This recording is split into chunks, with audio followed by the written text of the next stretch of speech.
కృష్ణా జలాలను ఒడిసిపట్టే శ్రీశైలం ప్రాజెక్టు నిర్వహణపై తెలుగు రాష్ట్రాలు సీతక్కను వేశాయి. సుదీర్ఘ కాలం నుంచి వేలాది ఎకరాలకు సాగునీరు అందిస్తూ వందలాది గ్రామాల దాహార్తి తీరుస్తున్న బహుళార్థక ప్రాజెక్టు నిర్వహణ ప్రస్తుతం గాలిలో దీపంగా మారింది. భవిష్యత్తులో ఈ ప్రాజెక్టు ఏం కాబోతోందన్న ఆందోళన వ్యక్తమవుతోంది. తెలుగు రాష్ట్రాలకు జీవనాడిగా ఉన్న శ్రీశైలం ప్రాజెక్టుకు ఎందుకు పరిస్థితి ఎదురైంది? భవిష్యత్తులో ఈ ప్రాజెక్టు ఏం కాబోతోంది? శ్రీశైలం ప్రాజెక్టు వాస్తవ పరిస్థితిపై హెచ్ఎంటీవీ స్పెషల్ ఫోకస్. భారతదేశంలోని పెద్ద నదుల్లో కృష్ణా నది ఒకటి. తొలి ప్రధాని జవహర్లాల్ నెహ్రూ పునాది రాయి వేశారు. శ్రీశైలం దేవస్థానం సమీపంలో ఈ ప్రాజెక్టు నిర్మాణం జరిగింది. ప్రాజెక్టు నిర్మాణం పూర్తి కావడానికి 20 ఏళ్లు పట్టింది.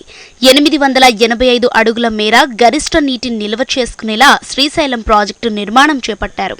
13.20 లక్షల క్యూసెక్కుల వరద నీరు బయటకు పోయేలా నిపుణులు ప్రాజెక్టు నిర్మాణం చేశారు. మహారాష్ట్ర, కర్ణాటక, తెలంగాణ, ఆంధ్రప్రదేశ్ రాష్ట్రాల్లో ప్రవహిస్తుంది. పొడవులో గంగా, బ్రహ్మపుత్ర, గోదావరి నదుల తర్వాత స్థానంలో ఉంటుంది శ్రీశైలం ప్రాజెక్టు. దాదాపు 1300 కిలోమీటర్లు ప్రవహించే ఈ నది మహారాష్ట్ర నుంచి కర్ణాటక, అక్కడి నుంచి తెలంగాణ, ఆ తర్వాత ఆంధ్రలోకి వస్తుంది. సుమారు 90 కిలోమీటర్ల దూరంలో తెలంగాణలో ప్రవహిస్తుంది. తెలంగాణ ఆంధ్రప్రదేశ్ రాష్ట్రాల సరిహద్దుగా ఉంటుంది. నదికి ఒకవైపు తెలంగాణ, మరోవైపు ఆంధ్రప్రదేశ్ రాష్ట్రాలు ఉంటాయి. అలంపురం నుంచి ముక్తియాల వరకు ఈ నది 2 రాష్ట్రాలకు సరిహద్దు. ఆ తర్వాత పూర్తిగా ఆంధ్రప్రదేశ్ ప్రవహించి సముద్రంలో కలుస్తుంది. శ్రీశైలం ప్రాజెక్టులో గరిష్టంగా 215.80 టీఎంసీల నీటి నిల్వ ఉండే వీలు ఉన్నట్టు 2011లో డ్యాం పరిశీలన చేసిన నిపుణులు తేల్చి చెప్పారు. వరద డ్యాంలో అడుగున భారీగా బురద చేరటంతో 224 టీఎంసీల నీటి నిల్వ సామర్థ్యం డ్యాం కోల్పోయినట్లు అప్పట్లోనే వారు స్పష్టం చేశారు. 2009లో కృష్ణాకు వచ్చిన వరదల నేపథ్యంలో శ్రీశైలం ప్రాజెక్టుకు భారీగా నీరు వచ్చింది. ఈ సమయం ప్రాజెక్టు క్రస్ట్ గేట్ల నుండి ముందుకు దూకిన వరద నీటి ఒత్తిడి కారణంగా ప్లంజ్ పూల్ వద్ద భారీ గొయ్యి ఏర్పడింది. శ్రీశైలం డ్యాం భద్రతపై అనుమానం మొదలైంది. మళ్లీ భారీ వరదలు వస్తే శ్రీశైలం డ్యాం తట్టుకుంటుందా లేదా అనేది ఇప్పుడు సందేహంగా మారింది. ఇక వరదల వల్ల డ్యాం కుడి, ఎడమ గేట్లు దెబ్బతిన్నాయి. శ్రీశైలం ప్రాజెక్టు నిర్మాణం జరిగి ఇప్పటికి 50 సంవత్సరాలు దాటిపోయినప్పటికి కూడా మరమ్మతులకు సంబంధించినటువంటి అధికారులు కానీ కమిటీలు కానీ మరి కాలయాపన చేస్తూ ఉన్నాయి. ఇప్పటికే ఈ నెలకాలంలోనే 2 కమిటీలు వచ్చి పర్యవేక్షించి చూసిపోవడం జరుగుతూ ఉంది. కమిటీలతోనే కాలయాపన చేస్తున్నారు తప్ప దానికి సంబంధించినటువంటి నిధులను కేటాయించడంలో మరి కేంద్ర ప్రభుత్వం కానీ రాష్ట్ర ప్రభుత్వం కానీ పూర్తిగా విఫలమైపోతూ ఉన్నాయి. ఎందుకంటే ఈ టైంలోనే వాటికి సమ్మర్లోనే పనులు చేసుకోవడం వల్ల కొంత బడ్జెట్ కూడా తగ్గే అవకాశం ఉంటుంది. మళ్ళీ వానాకాలం వచ్చిందంటే చేయాలంటే ఇబ్బందికరంగా ఉంటుంది. అక్కడ డీవాటరింగ్ చేసుకోవడం కానీ పనులు సక్రమంగా జరిగే అవకాశం ఉండదు. ఇప్పటికే ప్లంజ్ పూల్లో భారీ గొంతు ఉందని చెప్పేసి మరి ఆ రోజు రాష్ట్ర ప్రతిపక్ష నాయకుడు జగన్మోహన్ రెడ్డి గారు దాని మీద పెద్ద విమర్శ చేయడం జరిగింది. అధికారంలోకి వచ్చి 5 ఏళ్ల కాలం పూర్తయినప్పటికీ ఆ ప్లంజ్ పూల్ని పూర్తి చేయటువంటి సందర్భం కానీ దానికి సంబంధించినటువంటి నిధులు కేటాయించడం వల్ల మరి రాష్ట్ర ప్రభుత్వం పూర్తిగా విఫలమైందని చెప్పేసి మేము సిపిఎం పార్టీగా మేము అభిప్రాయపడతా ఉన్నాం. శ్రీశైలం డ్యాం పరిస్థితిని 2014లో కేంద్ర జలవనరుల శాఖ నిపుణుల కమిటీ క్షేత్రస్థాయిలో పరిశీలన చేసి కొన్ని సిఫార్సులు చేసింది. డ్యాం వాస్తవ పరిస్థితులపై అప్పట్లోనే నిపుణుల కమిటీ సిఫారసులు చేసింది. వరదల వచ్చిన సమయం డ్యాం దెబ్బతిన్నదని, ప్లంజ్ పూల్ గుంత ఏర్పడిందని, డ్యాం నీటి నిల్వ సామర్థ్యం తగ్గిందని నిపుణుల కమిటీ స్పష్టం చేసింది. డ్యాంలో భారీ ఎత్తున బురద పేరుకుపోయిందని తెలిపిన కమిటీ వరదల తాకిడి వల్ల ఆనకట్ట పునాదులు కూడా దెబ్బతినే అవకాశం ఉందని వివరించింది. ఇది తీవ్ర ప్రభావం చూపుతుందన్న విషయాన్ని నిపుణుల కమిటీ తేల్చి చెప్పింది. Srisailam dam protection cylinders rehabilitation పై చర్యలు తీసుకుని కుడి, ఎడమ గట్టు కాలువలకు నష్టం వాటిల్లకుండా మరమ్మతులు చేయాలని నిపుణుల కమిటీ సూచనలు చేసింది.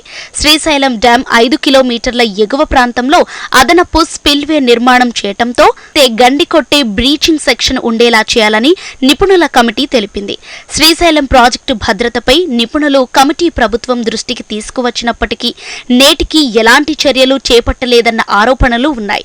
ఒక్క నిపుణుల బృందంతోనూ అధ్యయనాన్ని ప్రారంభించకపోవటం ప్రాజెక్టు భద్రతపై ఆందోళన కలిగిస్తుంది.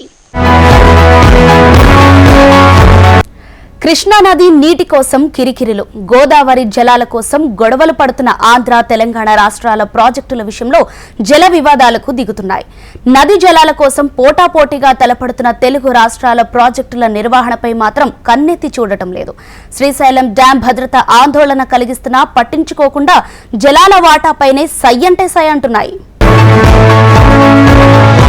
ఆంధ్రప్రదేశ్, తెలంగాణ రాష్ట్రాల మధ్య ఎంతో కాలంగా నదీ జలాల వివాదం కొనసాగుతుంది. కృష్ణా, గోదావరి నదుల నీటి పంపకాల కోసం కుస్తీ పడుతున్నాయి. జల వివాదాలపై సుప్రీంకోర్టును సైతం ఆశ్రయించాయి. నీటి వాటాల కోసం పోరాడుతున్న తెలుగు రాష్ట్రాలు ప్రాజెక్టుల నిర్వహణపై కన్నెత్తి చూడడం లేదు. కృష్ణా నదిపై నిర్మించిన శ్రీశైలం ప్రాజెక్టే ఇందుకు నిలువెత్తు సాక్ష్యంగా నిలుస్తుంది. ఉమ్మడి జల విద్యుత్ కోసం నిర్మాణం అయిన ఈ ప్రాజెక్టు ఆ తర్వాత సాగు, తాగునీటికి కూడా ముఖ్య ఆధారంగా మారింది. అలాంటి ప్రాజెక్టుపై ఇటు ఆంధ్రప్రదేశ్, అటు తెలంగాణ సర్కార్ చిన్నచూపు చూస్తున్నాయి. తెలుగు రాష్ట్రాల్లో వెలుగులు నింపుతున్న శ్రీశైలం ప్రాజెక్టు విషయంలో ప్రభుత్వాలు పట్టీ పట్టనట్టుగా వ్యవహరించడం ఆందోళన కలిగిస్తుంది. శ్రీశైలం ప్రాజెక్టు మరి డ్యాము పనుల పట్ల నిర్లక్ష్యంగా వ్యవహరిస్తున్నారు. తాత్కాలికంగా మరి కేంద్ర బృందం కమిటీలు ఇప్పటికి 2 సార్లు వచ్చాయి. మరి ప్రణాళిక పెట్టాము అని చెప్తున్నది తప్ప ఎటువంటి పనులు జరగట్లేదు. రెండవది, అక్కడ వీధి లైట్లు లేకపోవడంతో ఇబ్బందికరంగా ఉంది. గ్రాడ్యుల్లో పోనీగాన మరి కార్మికులు ఇబ్బంది పడుతున్నారు. అయితే ఇరిగేషన్ శాఖ వారిని అడిగితే బడ్జెట్ లేదు, మేమేం చేయలేమని చేతులైతే పరిస్థితికి వచ్చారు. మరి కేంద్ర ప్రభుత్వం జల విద్యుత్ శాఖ వాళ్ళు ఇప్పటికి 2 సార్లు కేంద్ర బృందంతో వచ్చి మరి పరిశోధన చేశారు. మరి నివేదిక ఏమైందో తెలియదు విషయం. మరి తక్షణమే కేంద్ర ప్రభుత్వం, రాష్ట్ర ప్రభుత్వం కలుగజేసుకొని మరి బడ్జెట్ కేటాయించి విద్యా ప్రాతిపదికన పనులు ప్రారంభించాలి. సాగునీటి ప్రాజెక్టులు ఆధునిక దేవాలయాలు అని, అలాంటి జాతీయ సంపదను కాపాడుకోవాలని నిపుణులు సూచనలు చేస్తున్నా అవి అరణ్య రోధన అవుతున్నాయి. కృష్ణా నదిలో తమ వాటా జలాల కోసం కత్తులు నూరుకుంటున్న తెలుగు రాష్ట్రాలు డ్యాం నిర్వహణ పట్ల ముందుకు రావటం లేదన్న విమర్శలు వెల్లువెత్తుతున్నాయి. శ్రీశైలం డ్యాం పటిష్టంగానే ఉంటేనే కృష్ణా జలాలు వినియోగించుకునే అవకాశం ఉంటుంది. అలాంటిది పక్కన పెట్టి నీటి పంపకాలపై సిగపట్లు పట్టడం విమర్శలకు దారితీస్తోంది. ఇప్పటికైనా ఇరు రాష్ట్రాలు జల వివాదాలను పక్కన పెట్టి డ్యాం భద్రతపై చొరవ చూపాలని పలువురు కోరుతున్నారు. కృష్ణానది నీటి పంపకాల విషయంలో పంతాలకు పట్టింపులకు పోయే ఇరు రాష్ట్ర తెలుగు ప్రభుత్వాలు ప్రాజెక్టు నిర్వహణ విషయంలో ఎందుకు చొరవ చూపడం లేదని రాయలసీమ సంఘాల నేతలు మండిపడుతున్నారు. ప్రాజెక్టుకు ప్రమాదం పొంచి ఉందని నిపుణులను పరీక్షించి ప్రత్యేకంగా నివేదికలు 2 సార్లు సమర్పించినా ఇంతవరకు వాటిపై ఎటువంటి చర్యలు తీసుకోవడం లేదని ప్రశ్నిస్తున్నారు.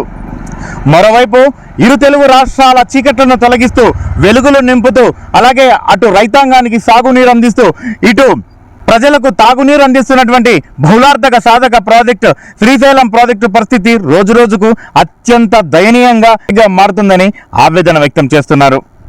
ప్రాజెక్టు నీటి విషయంలో ఆరాటపడే 2 ప్రభుత్వాలు ప్రాజెక్టు నిర్వహణ విషయంలో కూడా అలాగే ముందుకు రావాలని డిమాండ్ చేస్తున్నారు.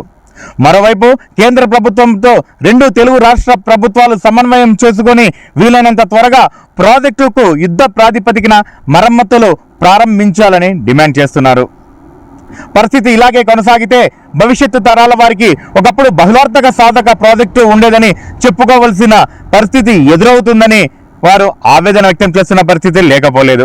మరి ఇప్పటికైనా తెలుగు రాష్ట్ర ప్రభుత్వాలు పంతాలు పట్టింపులు వీడి వీలైనంత త్వరగా ప్రాజెక్టు నిర్వహణకు ముందుకు వస్తారని, కేంద్రంతో సమన్వయం చేసుకుని శ్రీశైలం ప్రాజెక్టు ఎదుర్కొంటున్నటువంటి ఇబ్బందులన్నీ తొలగిస్తారని మనము ఆశిద్దాం. కెమెరామెన్ నాగేశ్వరరావుతో Harikishan, HM TV, Srisailam project, Nandyal జిల్లా.